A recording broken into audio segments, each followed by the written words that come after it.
we're here for a different reason. And this guy right here would love to lace his skates up with me and go skate. He can't. So, but that's really why we're here. Hello, everyone. Welcome back. It's time for another episode of the Ramos Law Difference Makers podcast. Today is going to be special. I'm your host, Dr. Jim Hoven, and I get a chance to meet cool people doing cool things every single week. If you've been around with us for a while, we're at 160 or so episodes, and we've had some amazing guests. And today is absolutely no exception, but it's personal for me today. It's an incredible opportunity for me to share with you the story of one of my favorite people and what he's gone through and how an organization called Dawg Nation is supported him. And we're going to learn about Dawg Nation. We're going to hear from its founder and CEO, Mr. Marty Richardson. He's going to share with us what's going on, and you are going to be moved. You're going to be educated and inspired to do something to make a difference. So without further ado, I want to jump into this episode. So first, let me welcome you, gentlemen. Marty, Ashton, man, it's great to have you guys here. Yeah, thanks for having us, Jim, and to sit shoulder to shoulder with Ashton's pretty special for me. Absolutely. Me too, Ashton. So good to have you here. Yeah. Oh, man. And for those of people watching or listening, Ashton's we'll hear a little bit more about his story later, but I have long admired this young man. I've worked with his mother for many, many, many years, and she's one of my favorite humans on the planet. And now to have them here together under the auspice of us talking about Dawg Nation, this is truly something special. So I want to jump into this first by starting, Marty, with you and talk a little bit about what Dawg Nation is from a 30,000 foot view, so that someone who would just be saying, oh, well, what does Dawg Nation do? Because the name doesn't incorporate the specificity of your mission. So would you just give us a minute of background on it? Yeah, I'm gonna hit you right at the very beginning of it. Beer league hockey team, could have been soccer team, volleyball team, golfers, whatever, but it's beer league hockey guys. And that's how it started. Yeah, in a locker room. It wasn't like we didn't love our wives and girlfriends, but it was one night a week where boys will be boys, and we had everything from the student to the CEO in that locker room. And when was that? How long ago was that? That was in the 2000s. It started in 2003 and kind of became a group of really tight friends. And in 2009, not one, not two, but three of our guys all got cancer all at the same time, all different types of cancer. One with prostate cancer, one with thyroid cancer, and one with colon cancer. And each time we'd literally and figuratively pass the hat around and go visit those guys in the hospital and lift their spirits. It wasn't that we gave them $200. It was that we were there for them. And that was really cool. And that same year, those guys kind of got back into the lineup, and even they adjusted oncology schedules just so they could be in our midst. And unbelievably, a fourth guy got sick that year. His name was Jack Kelly, and we thought, oh my gosh, we have a fourth guy with cancer out of our 15 players. Think about that. Odds of that are just crazy. Yes, 25%, over 25% of your team. And then so Jack ended up, it wasn't cancer with Jack, it was an autoimmune disease called scleroderma, and a few months later it took Jack's life. And when it did, that's when I spoke to his girls at his funeral, and I said, I want to do something in your dad's honor. I don't know what it is, but I want to do something. And a few months later after that, we ended up doing this starting this thing called Dawg Nation Hockey Foundation. And if I would have known it would have blown up, I would have thought of a way cooler name. Was the team named the Dogs? We were called the Dogs. And so Dawg Nation. Yeah. Makes total sense. Yeah, that's why we were. So it doesn't really, we would have thought, well, and so really just started like that, because we thought our own team's having this tragedy. There's got to be other people that are having these tragedies that happen to be involved in the sport of hockey. So what we did is we reached out, we literally sat around my kitchen table, and the goalie and the left wing and the right defenseman all threw $100 in the middle of the table, and looked at me as a CPA and said, figure out how to make us 501c3. Make this a company. Yeah, it's like, what could possibly go wrong, right? So we did it, and thinking we'll do one tournament a year. We might help a couple families, and that was in April of 2011, and did that tournament and helped 4 families there for minimal amounts, $2,000, $5,000, things like that, but still a big deal. I mean, we were able to raise $20,000 at that tournament, and thought that might be it. We'll do this once a year. That was kind of cool.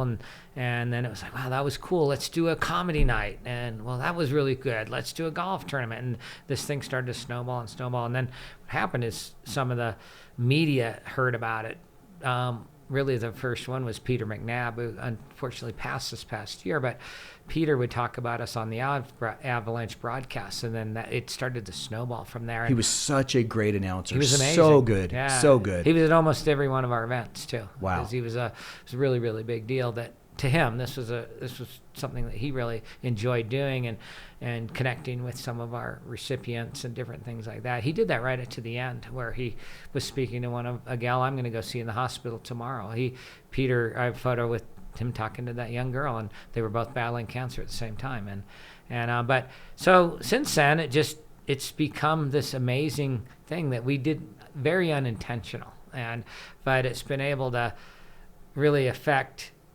We've been able to give checks, as I told you on the prelim, and you'd seen it already, of over $4 million. But more importantly, we've affected the lives of literally hundreds, if not thousands, of people. And that's not just the lives of the recipients; that's the lives of the family members and the co-workers, but also us. To be able to give like that, for Aaron and I to do that, there's no better feeling, and it's something that we thrive on. Oh, so good. And Erin, the director of operations for the business, is with us. Hi, Erin. Yeah. And she didn't want to go camera side. She wanted to stay behind, but she plays an important role and critical role in what you guys are doing.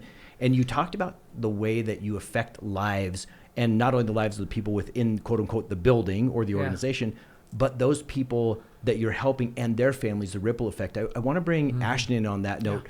Yeah. Ashton, you suffered a catastrophic injury, changed your life forever. As comfortable as you are sharing details about that, would you just give a little bit about your background story, and then tie that together with the difference that Dawg Nation has made in your life? Yeah, so October 21st, I was in a single car crash. Of 2022? 2022, yep, 7 months ago. Then I ended up getting lucky, transferred to 4 different hospitals till I finally got transferred to Craig. Craig was probably one of the best rehabilitation hospitals I've ever been to. Marty can testify with that, with Ethan as well, a fellow hockey member who got injured. But yeah, Dawg Nation, we got the call that Dawg Nation was doing a big fundraiser for us, and it just kind of blew us away with how much money we got from them and what they've done. They've done 2 events for me, and both of them have been way more than I could have ever asked for. But yeah, Dawg Nation's like they've helped me out a ton, but they've definitely financially helped out my parents, and emotionally too, because they've been there for a lot of people who've been through the same type of stuff. So absolutely. And I know that, for your life changed, where you went from being amazingly full-bodied, strong hockey player at the highest levels to now in a wheelchair. And thank God you have use of your arms, and you have so many still functions of what could have been worse. And frankly, you're lucky to be alive as we look back on it, as we went through this process together. But to know that that you weren't like super tight with all these guys before, they heard your story and they came running. Yep. And how did that feel for you, to know that someone that you didn't even know could care that much? It was crazy. It really opened my eyes to a different perspective, for sure. I mean, I knew the hockey community was great just throughout people getting different injuries. I had a buddy who got cancer, and he ended up doing great through the hockey community as well. Dawg Nation didn't know him as well, but they've helped everyone out, and so it's amazing, for sure. That's so good. Yeah. And Marty, when we're looking at these things, I was checking your website out, and one thing that stuck out to me was you have this philosophy, and the philosophy that I just basically kind of summarized it into all these things I read was a no coincidence philosophy. Yeah. In other words, there are no coincidences. And another term that we might use is synchronicity. Things are meant to happen as they're going to happen. They're going to unfold the way they're supposed to. Yeah. And you really look at things that way, don't you? What role does that play in how you run this company, how you choose the people that you help? Because you can't help everybody, so you got to make choices. How does this philosophy work in your business It's interesting operations? that you bring that up, because that's really recent on our webpage, and it's something that just kind of happens to me. It's been happening to me for 13 years. And I started doing some of my Facebook posts called No Coincidences, and Erin has kind of a vision for the marketing side, and she's like, my God, we need to capture that, like these stories that you're telling that, and I'm not really, I guess I'm telling them, but they're not really stories. I'm just telling you what my life happened today. Yes. And like one of them was right next to us. We talked about it beforehand, that we had a recipient that unfortunately was paralyzed in his 11th play of his high school football career and lived in Minnesota. I happened to be in Minnesota at a bar 2 miles from where he got paralyzed the day he got paralyzed. Crazy, right? And then Wow. a couple months later, I got the story that, hey, this kid needs help. And I said, I had no idea that he was paralyzed that day. And I said, I bet you he's going to be at Craig Hospital. And they said, no, he's not going to come to Craig. There's all kinds of great hospitals in Minnesota. Guess what? He went to Craig. And then when I went to see him for the very first time, this guy's from Minnesota, to visit, meet his mom, meet him, and I talked to both of them it was the exact same day that Ashton was admitted to Craig. So you saw them both on the same day And for the first time. And they saw each other. Wow. Like Ashton didn't even have a wheelchair. They had put him right to the bed. And so we had to go over and navigate the hallways, and it was awesome. Yeah. Like, we couldn't believe crazy. it. Yeah. And yeah, those are just some of those no coincidences that to me, like at first they were just kind of amazing, but now I almost expect them. Yes. And we're just like, well, there's another one. And it creates these incredible, sometimes I think they're there all the time for everybody, and our eyes are wide open to them. But at the same time, I do think there's a little bit to it, because they happen way too often to us. I agree. And I think, and Ashton, I don't know if you've ever thought much about this, being such a young guy and having had a good amount of life experience, but certainly not as much as we've had with the water under the bridge for us. But it's interesting that the more you look for something, the more you seem to find it, right? Yeah. So we know those personalities that everything is always stress and drama and negative and tough, and their life seems to be like that. They see what they are looking for. Mm-hmm. But when we know that, man, things are also behind the scenes trying to work together for good, that's an impressive thing to me. Yeah. Do you ever share that message with some of the people that you that you take care of? Like, for instance, Ashton, have you guys ever had that conversation? Because his life is different than it was, 8 months ago. For sure. And for him to be able to take that, man, that's just such wisdom. Yeah, I think one of the things, and I know Ashton just because I connected with Ashton instantly, and I think you'll say the same thing. And, for sure. And I know we're going to be in sleds together, or I won't, because once he'll get too good, where I'll have to go then play. But I'll practice with sled guys upright, and they're actually in the tournament, the Ashton's tournament last weekend, or that was last month. Two of my teammates were in sleds. Wow. And so and people need to know what we're talking about. Yeah. Sleds are sleds for people to play hockey where they're not skating. They're using other instruments. They're sitting in a sled, and they take the puck down the ice, and then they score goals, or they defend. They do all the things that happens in hockey. And Ashton, for you, again, accomplished hockey player, great player. What has been this conversion for you playing on a sled? And by the way, it was thanks to Dawg Nation that you got the sled. Exactly. So talk to us a little bit about that. The first time I got to try sled hockey was just different, like just a new perspective on everything. It was just like the first time getting in a wheelchair and realizing that's how it's going to be. But when I got in the sled, it was freeing, got a little bit back to normal. It felt like kind of got to feel the ice, got to feel the puck, got to hit people. Like everything was kind of back to normal. And Dawg Nation gave me the sled, and they've been doing a whole bunch of sled hockey tournaments, and I've been going to them. So it's been a blast to get back on the ice, and have a new experience for sure. What a blessing, man. Yeah. And did that give you a sense of, you said freeing, does that kind of correlate to independence and strength and normalcy? Like did some of that come alongside? For sure. Definitely independency and strength. Just being able to grow every time I get on the ice and transfer to the sled by myself and catch a pass or score a goal by myself, then that's a sense of accomplishment for me at the moment. So I love it. Yeah. And does that transfer when you get off the ice, when you go back to your rehab, back to figuring out this amazing direction, when you're back up with the sheriff's office, because you're still with them, helping them out, like is what you're learning from basically the new life on hockey that Dawg Nation helped you get to, does that transmit for you to your life off the rink?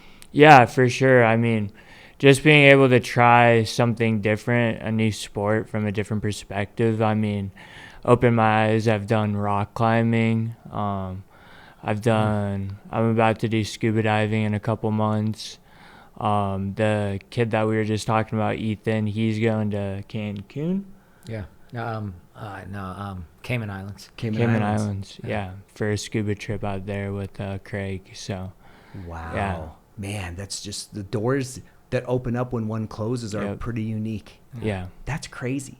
Yeah. Now, they call you the Dog Father. They do. Because you started this. And it should be noted that the Dog Father is about hockey, but is also about sport. You're quite the soccer player. You grew up playing a lot of soccer. And if I remember right, you're from England, where soccer is monstrous, but then you did spend a lot of time in your growing years in Colorado, went to Metro State, and accomplished a lot on that soccer field.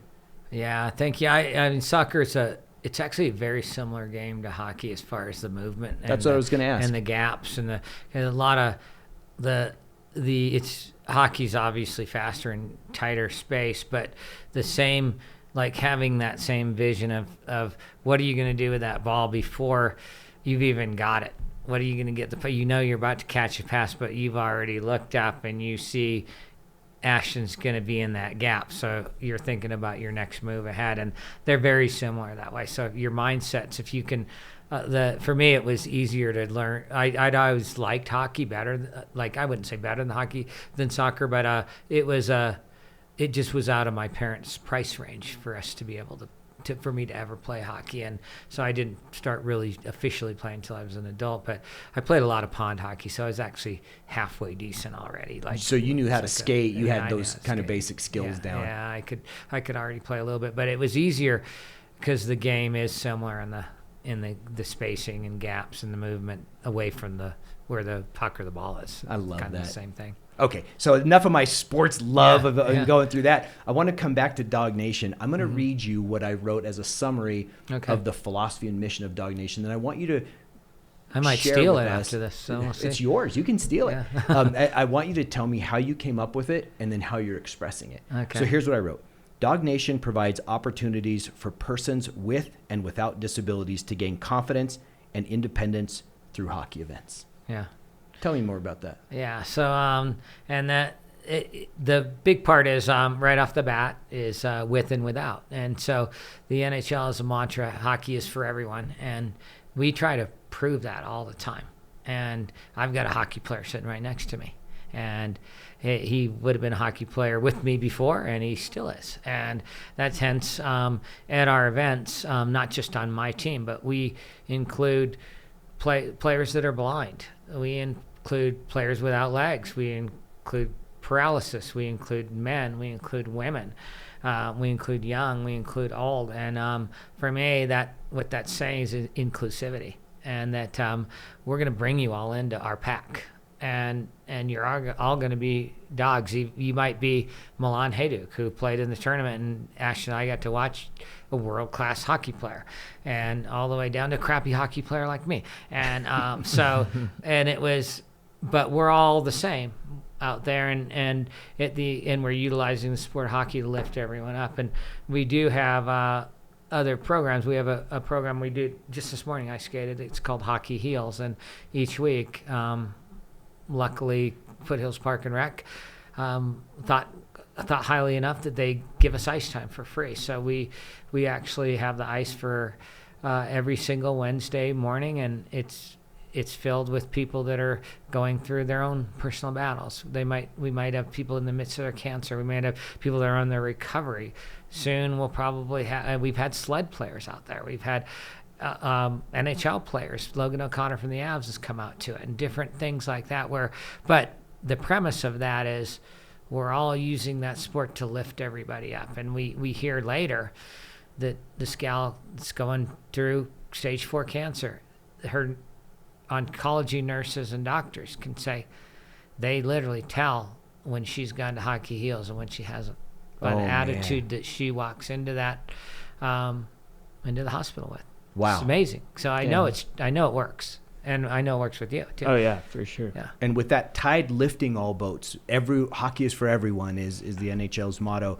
What has it been like for you, Ashton, to feel that support of the group? Has that been something I'm sure that you longed for because you've been a team sport guy for so many years? Yeah. Could you feel that love like right from the beginning when Dawg Nation stepped in and took you, into the fold like that? And what did that feel like? Yeah, I mean, just hockey in general, when you step into that sport, no matter if you've never played a day in your life and you're just a fan, or you've played since you could walk, everyone is open arms in that sport. There's no one who will turn away, and everyone wants to join Dawg Nation now. With everyone who came to my event, everyone's like, who's this Dawg Nation? Like, how do I sign up? How do I help? Like, they brought the team perspective to hockey way more than anyone else has, for sure. So great. Yeah. And tell me about the structure of the organization. We were talking before we started taping, and it's not a large group. You guys have given over $4 million with an infrastructure. Yeah. Thank God you're an accountant to try to keep track of all this, because with the size of your infrastructure, it must be incredibly challenging in the sense that there's a lot of moving parts to any kind of company, business, or nonprofit. Yeah. Tell us about that side of it, and then the volunteers. What role do volunteers play? How many do you have? What does that side of it look like? Because I'm sure we're going to have people saying, how can I get involved? Yeah, no, it's both of those are incredibly important. And as we were chatting beforehand, to do this, Aaron and I have to wear a ton of different hats. You have to be everything from a secretary to social media to a communicator to a public speaker to event planner. And then also a counselor at times too. And so we're constantly kind of switching those hats, but at the same time, we can't do this without an incredible volunteer base. And that goes all the way to the guy that does our books for us, who used to work at Oracle with me. And so that was a long time business relationship that I had with someone who's now retired. Like, could you do this for us? Yeah. Well, I can't pay you. Well, that's cool. No problem. And then that goes to a lot of our spouses, and including mine, that has put endless hours into running auctions or registering teams or what have you. And for us, and me being a CPA, I'm definitely the perfectionist type thing. So details matter. Oh yeah, they do, and they really do. And our goal, and it's not just my goal, because Erin's got that same detail-oriented personality, luckily, because she gets it too. And so that part of it, because of all those details and all those T's are crossed and I's dotted, that our events are kind of second to none, and I'm really proud of that. That sounds boastful, but it's not meant to. It's our goal. Our goal is to, if we're going to have a comedy night, it's going to be the best comedy night that's at Comedy Works all year, charity wise. Yeah. Describe some of the events that you guys do. So I know we have hockey tournaments and comedy nights. What else might you do? We do a pond hockey tournament every year, and this year, what does that look like? It's really cool. But in the past few years, we actually go up to Silverthorne and build 9 outdoor rinks. And so you talk about volunteers, and that's clearing the ice and flooding it, and you're fighting Mother Nature at the same time, and that one's tough. But this year, because of Ethan, the young man we've been talking about, we actually shifted that to Minnesota. So talk about adding complexity. So let's try and run a hockey tournament, and not just run the hockey tournament, build hockey rinks 1,100 miles away. And luckily, and of course, then you got to rally a whole community up in Minnesota that doesn't even know Dawg Nation. So that was almost past my ability. That one was tough. So time to bring in the event planner, right? Yeah. Well, it wasn't even that. It was getting the ice ready. Oh, so okay. Yeah, there's no one out there that you can even hire. So luckily, an NHL player named Jan Heda literally stood out on that pond like an NHL player. He's probably the only one in the whole world, and luckily he's coincidentally tied into me. And when I go to Minnesota, I stayed at his place. He played for the Avs and lives up there now, retired.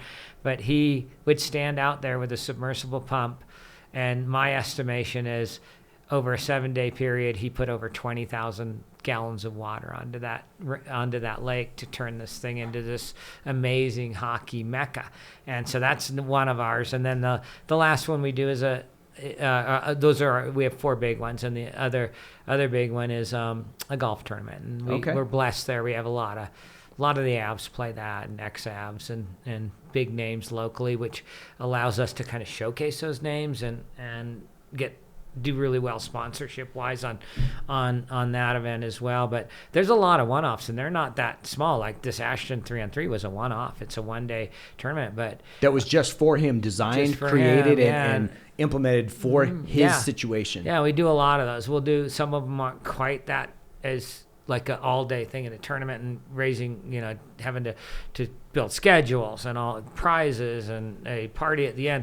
That was kind of a big one-off event, but we'll do watch parties, or we'll do events at bars for different people, and they'll rally almost every time, Jim, $20,000-$25,000, like every time. It's pretty amazing. Wow. Yeah. And you'd mentioned auctions. Do you guys tie the auctions to the events, or is there a separate auction where people all over the country could go online and see these things and bid on them and do that whole deal? Kind of both. Yeah, they are.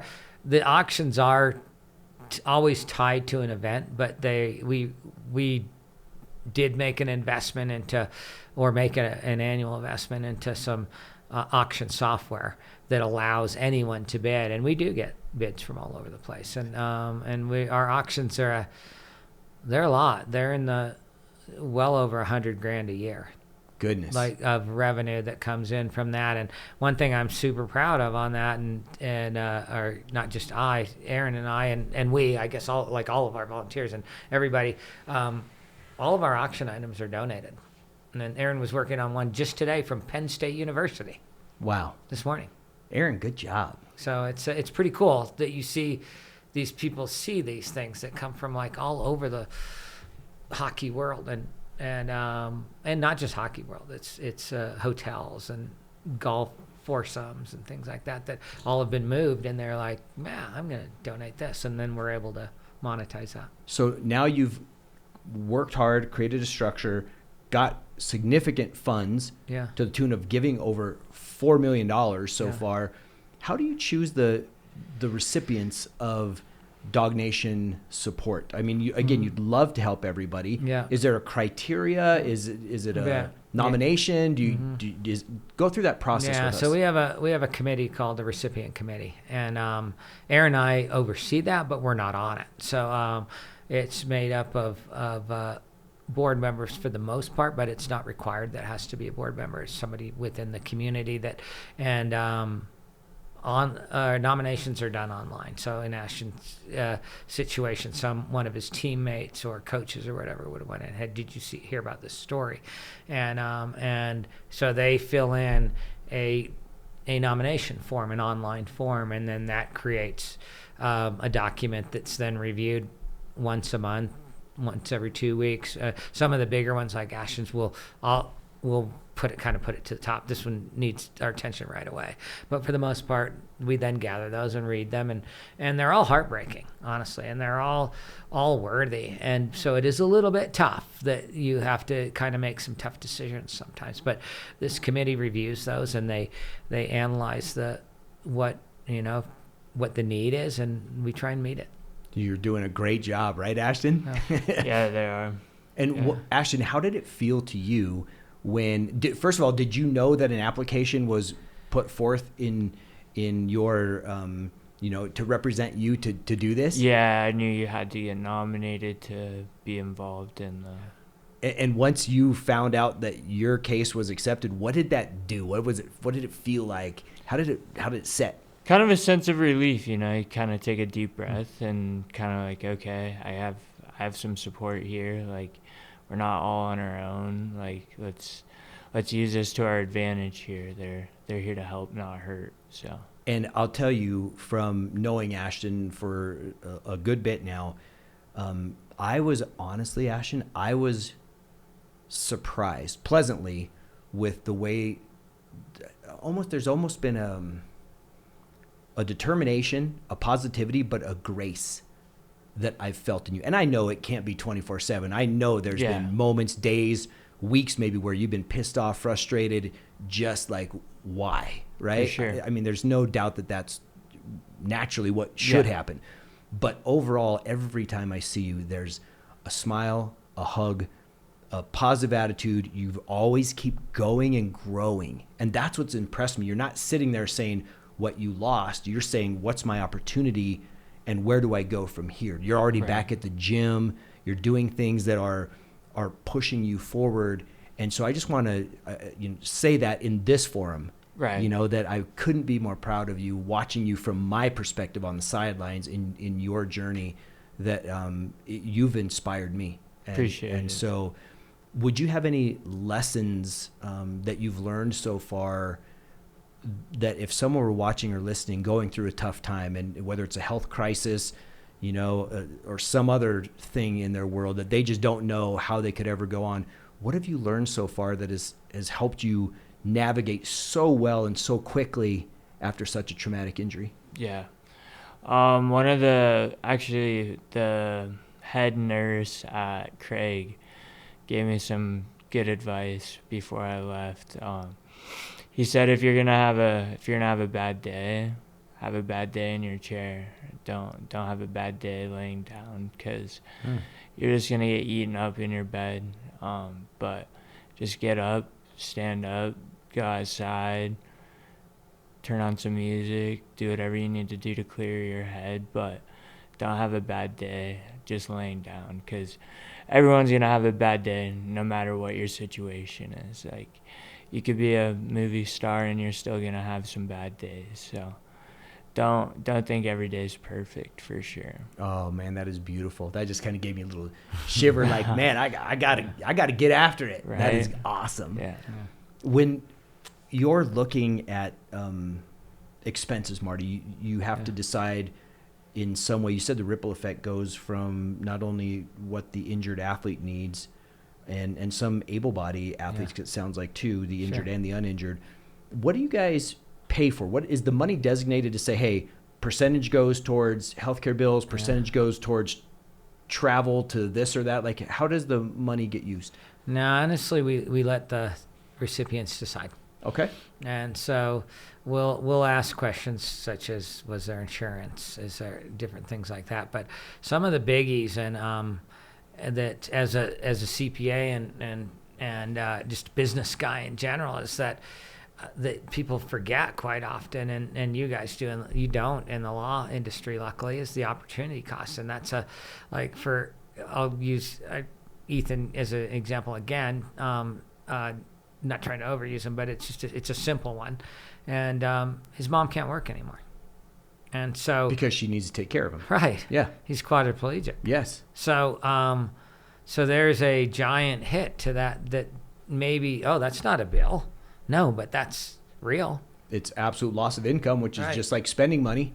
Right. Yeah. And so I'll see that quite often on different things like that, and we definitely factor that in. Mm-hmm. But we don't go so far as like, this is for this is for that. But every once in a while we'll get a nomination from someone that says our deductible's $5,000. And they've had a knee injury or something like that, and we're like, okay, we'll cover the $5,000.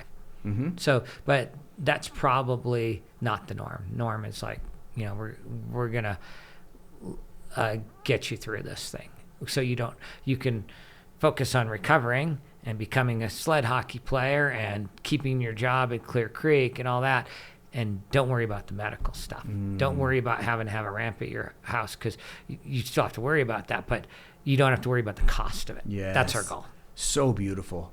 You guys have a slogan that has, from what I can tell, it's transformed just a bit. So when you were visiting, was it Jack who you were visiting with that you talked about? Yeah.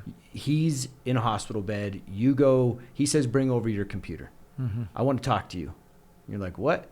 And you guys designed sweatshirts, if I remember right, for the team as a gift. Yeah. And he paid some and you paid some, but it was all like, and you're like, well, what are we doing? But you design these things together.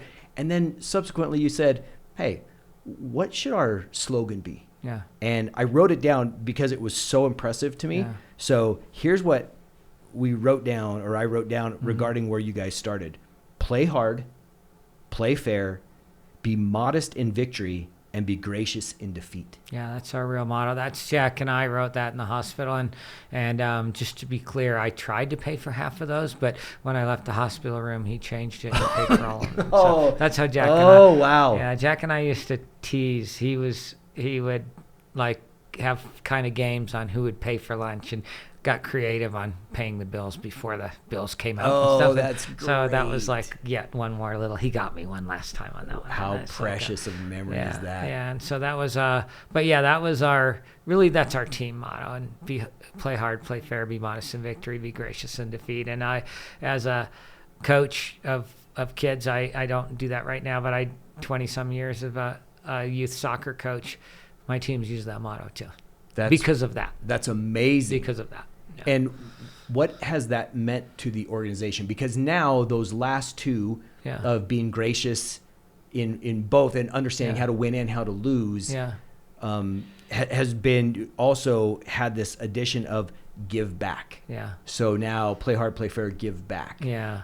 How do you guys instill that in the culture moving out, whether it's to a volunteer, to a recipient, to the team members, maybe at the tournaments that you run? Is that something that's at the forefront of what you do? Yeah, it really is. Like, for example, the referees at our events are all volunteer, and that allows us to increase our bottom line, obviously, because referee costs are not cheap, and for most tournaments, that's one of their really big hits is ice time referees and scorekeepers, and we get discounted ice time.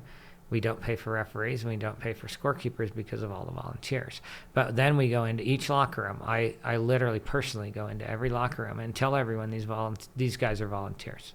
And they're doing it for people like Ashton, people like Ethan.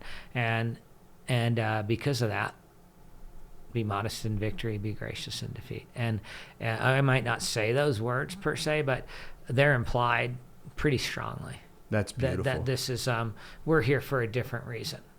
And this guy right here would love to lace his skates up with me and go skate.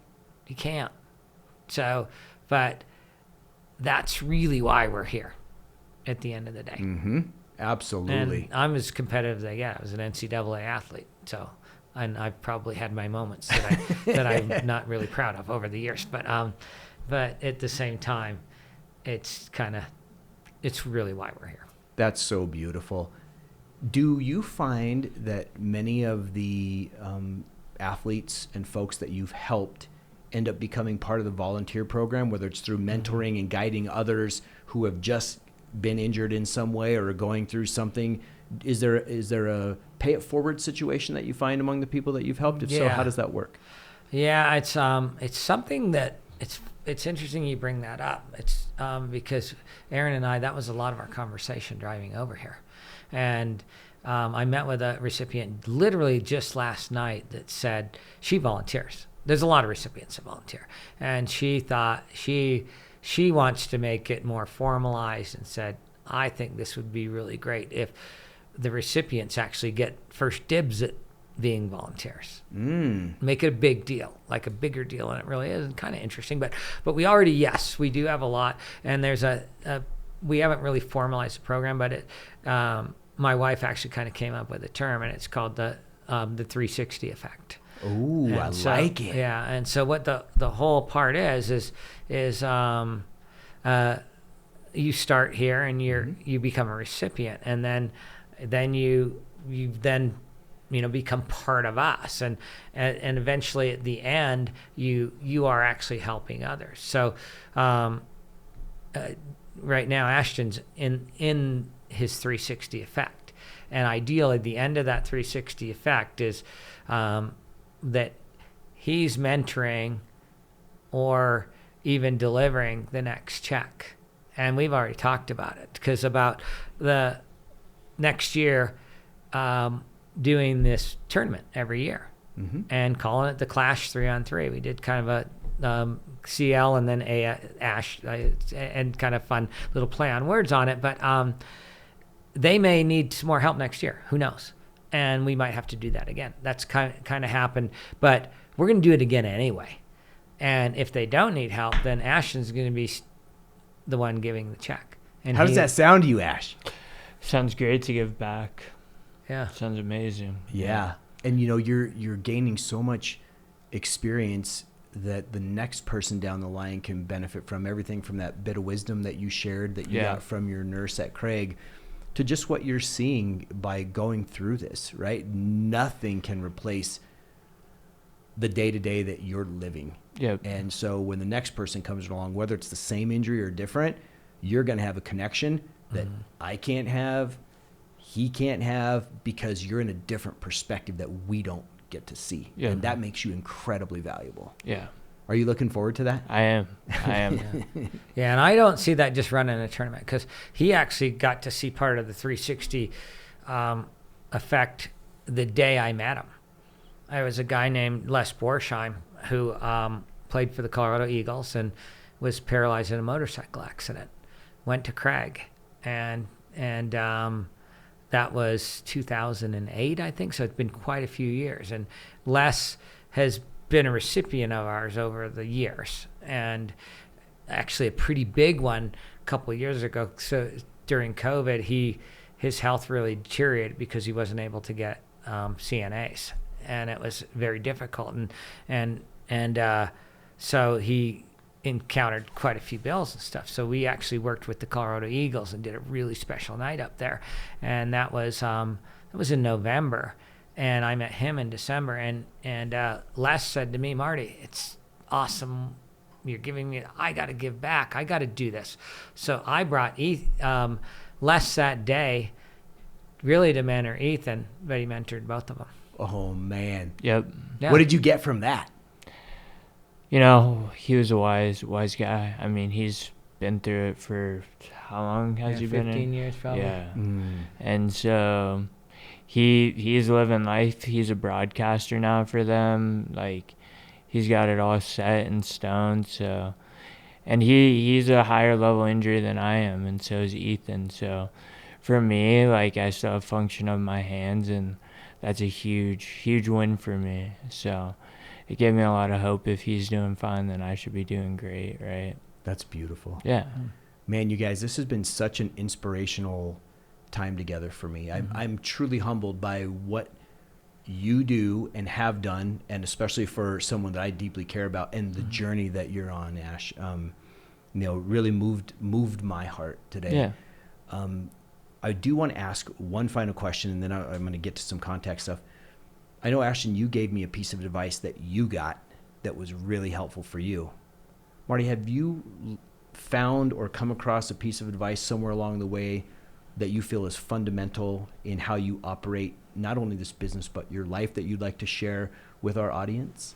Yeah, I would probably say it's really not for me, but it's like for me personally, but it's for all of us. And I witness over and over and over again the power of community, and that if you have people behind you, and I watched it with him outside of Dawg Nation, he was taking a picture with his teammates, and big smile on his face, all of them goofing on each other, just like they were just 5 years ago, a bunch of kids. Boys will be boys. And they had, Ashton goes, "Marty, get your ass in here." So I wanted to get in that picture and got that picture. But I watched that energy that he's getting off of from all these other people. Now, what if Ashton's sitting there all by himself and he has nobody that cares about him? Is he going to have that same energy? No way. And that, to me, is really what we are. Because we create, and it's not just, being able to bring Les into a room with Ashton and Ethan. Someday it's to do the same thing with Ethan, to bring Ethan into Bob Smith's room when Bob thinks his life is ended. And we're able to be able to do that stuff. And one of our biggest recipients, probably our biggest recipient ever, is a guy named Dave Rapture. And Dave was he was a Flight for Life nurse, so his first responder, like you, his life goal is to help others, and it wasn't financial, it wasn't that, it was to help others. And he, on July 3rd, 2015, the Flight for Life helicopter that he was a flight nurse on crashed up in Frisco. A very famous story, and I remember it well. Yeah, and it burst into flames, and on impact, the gas tanks ruptured, and Dave was covered in gasoline, and the helicopter erupted instantly, and Dave was engulfed, and the crash did end the life of the pilot, Patrick Mahaney, and but it didn't. It should have ended Dave's life. Dave was burned over 90% of his body, incredibly severe burns, and he ended up at UC Health burn unit and at world class, and they literally did the math and said he has a negative chance to live. Like no one in the whole world has ever with the severity burns and the trauma and everything. Yeah, there's no he's not going to live through the night. 18 months later, he walked out of there. But they did a documentary on that because they knew me. UC Health wanted to do that. That documentary has actually won 3 film festivals. And what's the name of it? It's called A Fight for Life, like they kind of a play on instead words. of Flight for Life. The it's D-Rep A Fight story, for Life. yeah, and then his name's Dave Rapture, so they kind of have his nickname's D-Rep, and so very famous. PBS ran it last year, and it's but like now that's past the film festival stage, you can. But the minute I actually shared it with the DU Pioneers head coach, and he watched it, and he had their whole team watch it during their NCAA run, and they went on to win the national championship. So there's kind of cool things that we utilize with this. But one part of that movie, Peter McNabb's in that movie, by the way. So y'all definitely have to check it out. But he's Yes. In that movie they talk about one part where Dave's room was colorful, and he was in an induced coma, but it still had jerseys and pictures and colors and get well from the second grade class from Summit County and all that. Like it was energy, and it was always bright. And in the room right next to him was a woman that was burned 25% of her body, shades down all the time, dark all the time, but only 25% of her body, and she passed away. Oh wow. And he lived. Wow. So to me, that's the proof of what we do. Yes. And that's not really us doing that, but that gives our recipients, when I talk to them, the energy to fight. Like they don't always win, but they don't give up. That's so awesome. Inspirational for sure. Yeah. There are people watching or listening that are going to want to volunteer, that are going to want to give, that are going to want to participate in this to help people, because they can see how it's helped Ashton, and they feel your passion. They feel your presence, just like I do. What is the best way for someone to connect with you or your group at Dawg Nation in order to help out in whatever way they can? Yeah, probably our website's really good and our Facebook's really good. But dawgnation.org, it's pretty easy. I don't know how we got dawgnation.org in Georgia to let us get away with that. But yeah, it's DAWG, folks, not DOG. Yeah. DAWG Nation. Exactly. And so that's a good place to kind of see what we do and hear some of these no coincidence stories, or not hear them, read them, and different things like that, learn a little bit more. But there's a way to just sign up as a volunteer that way, or just even like send us a note. So, and say you've heard it here, that'd be great. And so we kind of even know where they are. And then also our Facebook, that one is the whole thing, Dawg Nation Hockey Foundation. And we do have Instagram and Twitter and such, and so we're on all platforms, but our Facebook's our biggest platform right now, and that's the easiest way, and it's a easy way to kind of see the stories that what we're doing throughout time. But volunteers, yeah, we have those events that we talk about. Each of those have volunteers, obviously, and even the one-off ones. But then also we don't survive without sponsorships and generous individuals and grants and family foundations and all the different things. People buying auction items, people buying T-shirts. It's all really important to us, and that's how you get hold of us on there. That's beautiful. And it would be the same thing if someone had an athlete or a person who's been injured that they want to nominate. It would be through the website same place. as well. Yeah, there's a tab on there that's it's just a nomination tab. Nice. Or apply for assistance, I think is the actual terminology we use on there. But go in there and then same place. And, awesome. But yeah, that's really, I mean, it's kind of remarkable and humbling to see something that started by taking my hat off in a locker room turned into this, and to see all the lives we get to touch along the way is special. Incredible.